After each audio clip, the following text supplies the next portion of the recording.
I'll tell you about the book Harry Potter and the Cursed Child by J.K. Rowling in 15 minutes.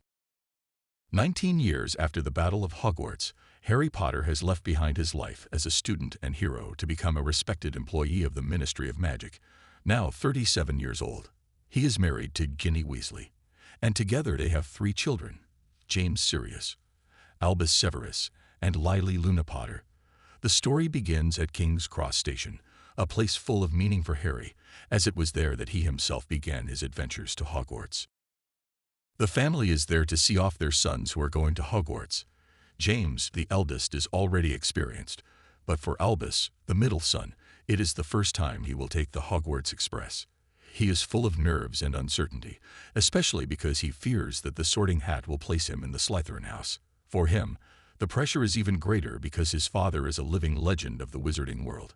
Harry, sensing Albus's concern, kneels down to talk to him in a very sincere way and shares a secret he had never told before. When Harry was sorted, the hat allowed him to choose between Gryffindor and Slytherin, and it was his choice that led him to Gryffindor. This comforts Albus a little, but his fear of not being up to the Potter family standards is still latent. When Albus arrives at Hogwarts, he is nervous but still hopes to be sorted into Gryffindor, like his father and the rest of his family. However, against all his expectations, the Sorting Hat places him in Slytherin. This unexpected fate causes complete silence in the Great Hall, as no one expected to see a Potter in the House of the Snake. Shame and the feeling of being different from his father begin to torment him.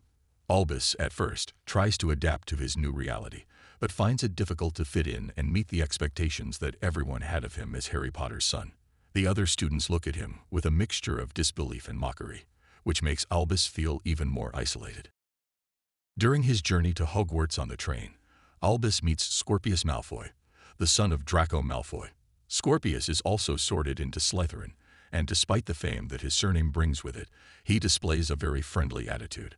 Albus and Scorpius form an unexpected friendship that grows stronger over time. Scorpius becomes the only person who truly understands Albus, and in turn, Albus is the only one who sees Scorpius beyond the surname Malfoy. Both boys are outcasts at school, Albus for failing to live up to Harry Potter's legacy, and Scorpius because of a rumor circulating among the students suggesting that he is, in fact, Voldemort's son. This rumor affects Scorpius deeply, as it has been a stigma he has had to bear since his first day at Hogwarts. This shared outcasting brings Albus and Scorpius even closer together, creating a bond that becomes the central axis of their lives at Hogwarts. The relationship between Albus and Harry quickly deteriorates, especially as Harry attempts to take more control of his son's life out of concern for his safety. Albus constantly feels judged and compared to the legend that is his father, making him feel like he will never live up to it. This breeds resentment and frustration in Albus, who feels further trapped under the weight of his legacy and belittled by Harry. In one of the most tense moments, they have a loud fight where Harry, driven by frustration, tells Albus that sometimes he wishes he weren't his son. Harry's words are like a devastating blow to Albus, who already felt like a disappointment to his family. This sentence marks a turning point in their relationship and becomes the moment when the emotional distance between them becomes almost insurmountable. Albus feels that his father doesn't understand him or accept him for who he is, while Harry, seeing the sadness in his son's eyes, begins to realize how much he has hurt him with his words and actions. At the same time, Harry begins to experience pain in his scar, a pain he has not felt in 22 years. The first time this occurs is during a disturbing night. Harry wakes up with a start, feeling a sharp pain in his scar, something he has not experienced since the fall of Voldemort. This unexpected pain fills him with concern, as it was always an indicator of Voldemort's presence or activity in the past. Ginny, seeing Harry's discomfort, asks him if he is okay, and if it is possible that his scar has started to hurt again. Shortly afterward, they gather for an extraordinary assembly of the wizarding world. Harry reports that he has been feeling the pain in his scar again, and mentions that in recent months there have been reports of suspicious movements among Voldemort's former allies. Trolls crossing Europe, giants crossing the sea, and werewolves who have disappeared without a trace. These dark signs indicate that something is afoot and that the calm of the wizarding community could be in danger. Hermione, as Minister of Magic, also expresses her concern, stating that all these signs could be a sign that, in some way, Voldemort's legacy still persists. On a quiet evening, Harry Potter is at home with his family when they receive an unexpected visitor. Amos Diggory, Cedric Diggory's elderly father, arrives in a wheelchair and confronts Harry with a very personal matter. Amos has been trying to talk to Harry for months, but is always ignored or put off by the Ministry of Magic. Finally, exhausted and desperate, he decides to seek him out in person. He reminds Harry how his son Cedric was unjustly killed during the Triwizard Tournament and how his death was collateral damage to the events that were searching for Harry. Amos tells of a rumor he has heard, that the Ministry of Magic has confiscated an illegal time turner belonging to Theodore Nott. He pleads with Harry to let him use it to go back in time and save his son Cedric. Harry, though touched by Amos's grief, tells him that all time turners have been destroyed and that what he has heard is just a fabrication. He explains that messing with time is extremely dangerous and that the past cannot be changed without serious consequences. In the midst of this conversation, a young girl named Delphi appears, claiming to be Amos' niece and the one in charge of caring for him. While Amos tries to convince Harry, Albus Potter, Harry's son, listens from the stairs and empathizes with the old man's pain. This encounter will be the catalyst that will lead Albus to embark on a dangerous mission to try to change the past and save Cedric. Albus, secretly listening to Amos and Harry's conversation about the time turner, feels a deep need to do something great to step out of his father's shadow and right what he sees as a past mistake. Determined to prove himself and be a hero, Albus is inspired by Amos's quest to save Cedric. Soon after, Albus shares his plan with his best friend Scorpius Malfoy, and together they decide that they must get the time turner at all costs. The desire to help Amos and change history drives them to embark on this dangerous adventure. To carry out their mission, they travel to St. Oswald's nursing home, where Amos lives, and confront him. Amos is initially distrustful and throws them out, considering them to be just a couple of inexperienced teenagers. However, Delphi, Amos's caretaker, intervenes and convinces her uncle that Albus and Scorpius are the only ones willing to risk themselves for him and that they deserve his trust. Amos eventually agrees to let them attempt the mission, warning them that it will be extremely dangerous. Motivated by the idea of fulfilling Amos' wish and convinced that saving Cedric will right an injustice, Albus and Scorpius vow to steal the time turner, determined to confront any obstacle that comes their way. Albus and Scorpius manage to get their hands on the Ministry of Magic's time turner, and with the help of Delphi, a young girl who appears to be Amos Diggory's niece and works as his carer, they decide to travel back in time to save Cedric Diggory. They are determined to stop Cedric from winning the Triwizard Tournament and thus prevent his death at the hands of Voldemort. The first attempt to change the past occurs during the first task of the tournament, where Cedric was to face a dragon and steal a golden egg. Albus and Scorpius, disguised in Durmstrang robes to avoid suspicion, arrive at the event and use the spell Expelliarmus to disarm Cedric at the critical moment. This causes Cedric to lose concentration and fail the task. However, when the time turner returns them to the present, Albus and Scorpius discover that their intervention had devastating consequences. Instead of saving Cedric, the temporal changes have altered history in ways they never imagined, creating a reality where Ron and Hermione were not married, and the relationships between the characters are completely different. This first experience shows them that messing with time has unpredictable and dangerous consequences. Returning to the present, Albus and Scorpius are horrified to discover that their intervention in the past has caused major disruptions. The first thing they notice is that Ron and Hermione were never married. Ron is married to Padma Patil, and they have a son named Panju, while Hermione has become a strict defense against the dark arts teacher at Hogwarts and no longer has the same close relationship she once had with Harry.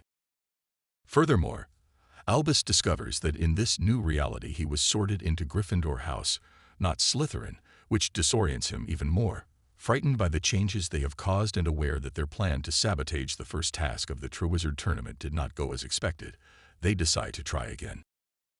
This time, they travel to the second task of the tournament, which was taking place at the lake.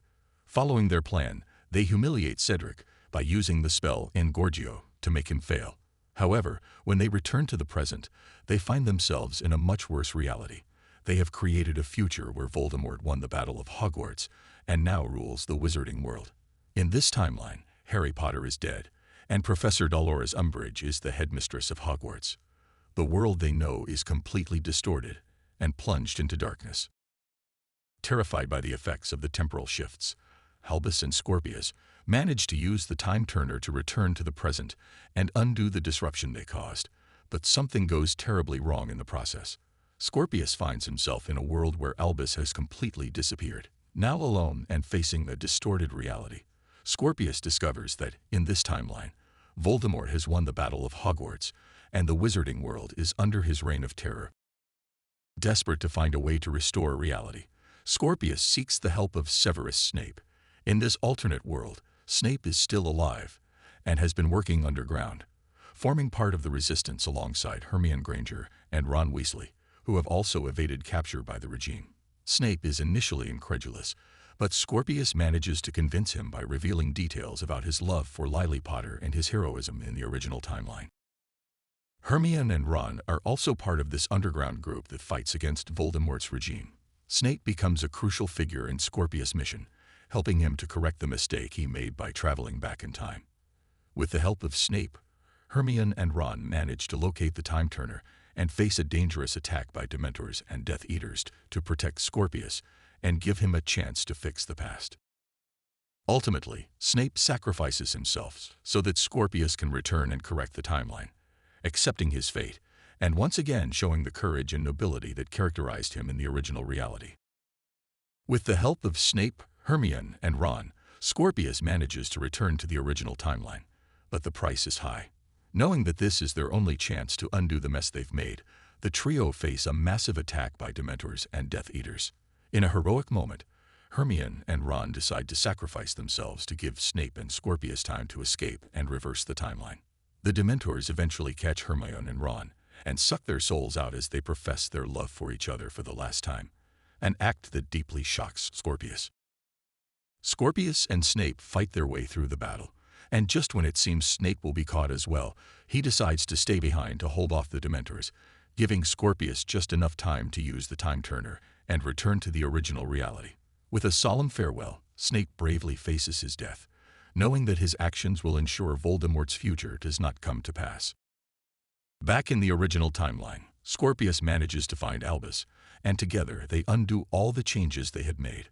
Ultimately, both Albus and Scorpius decide that they will never use the time turner again, recognizing the dangers and consequences of altering the past. Although they have restored reality, they still feel the shadow of their failed attempt to change Cedric's fate and face the truth that although everything has returned to normal, their true challenge is yet to be solved. Albus and Scorpius attempt to return the time turner, believing their dangerous mission to be over. However, at that moment, they are faced with the shocking revelation that Delphi has been manipulating them all along. Delphi, who had presented herself as Amos Diggory's kindly caretaker, reveals her true identity. She is the secret daughter of Voldemort and Bellatrix Lestrange, born before the Battle of Hogwarts at Malfoy Manor. She tells them that her true goal is to ensure that Voldemort triumphs and becomes the Wizarding Lord, thus fulfilling his destiny and allowing him to rule forever. Using her superior magical abilities, Delphi captures Albus and Scorpius and takes them back in time to the fateful night that Voldemort murdered Harry Potter's parents. In a desperate attempt to ensure that Voldemort never fails in his mission, Delphi plots to prevent the prophecy that led to his downfall from coming true and ensure that her father is never defeated. The two boys realize that their time travel has ceased to be an attempt to right wrongs and is now a fight to prevent the past from being catastrophically altered by Voldemort's own daughter. In the thrilling climax of the story, Harry and his friends manage to discover the location of Albus and Scorpius thanks to a message the boys left using a charm. They realize that Delphi is planning to meet Voldemort on the night Harry's parents were murdered in Godric's Hollow. They decide to act quickly, and through an ingenious plan, Harry uses a charm to temporarily transform into Voldemort. This strategy is intended to trick Delphi and catch her before she manages to change history. When Delphi appears, she is filled with excitement, believing that she is finally facing her father. However, she soon realizes that something is not right. In a desperate showdown, Harry comes face to face with her, and Delphi reveals that her true motivation is to meet her father and understand who he is, as all her life she has been searching for meaning and purpose. She wants to be worthy of Voldemort's legacy and change the past so that he can win the Battle of Hogwarts. Just as Delphi attempts to cast a killing spell, Hermione, Ron, Ginny, Draco, Albus, and Scorpius arrive and attack Delphi in unison. As a team, they manage to defeat her, and Hermione binds her with a spell to ensure she cannot escape. Her surrender to the wizarding authorities follows soon after, ending her attempt to change the course of history and ensuring Voldemort will not return to power. The story culminates in an emotional moment of reconciliation between Harry and Albus. Harry, recognizing the challenges they have faced and the damage their relationship has suffered, decides to take Albus to Godric's Hollow Cemetery, where his parents, James and Lily Potter, are buried. This place has deep meaning for Harry, as it represents his past and his connection to his family. As they stand in front of Cedric Diggory's grave, Harry shares with Albus that he often comes to this spot to apologize to Cedric for his death and for failing to save him during the Triwizard Tournament. This act shows Albus his father's humanity and the guilt he has carried for so many years. Harry reveals to him that it is normal to feel overwhelmed by expectations and legacy, and that the important thing is to be true to oneself. Albus, upon hearing this, understands that his father is not just the boy who lived, but also a man with insecurities and fears. Ultimately, Harry and Albus accept that the relationship between a father and son is not always perfect, but that together they can work to understand and support each other. In that moment of connection, Harry expresses to Albus that he has a brave and noble heart, and that he does not need to be a reflection of his father to be valuable. The story ends with Harry and Albus looking up at the sky, making it clear that despite the challenges, they have both found a way to be a united family. Get the book at planetalibro.com.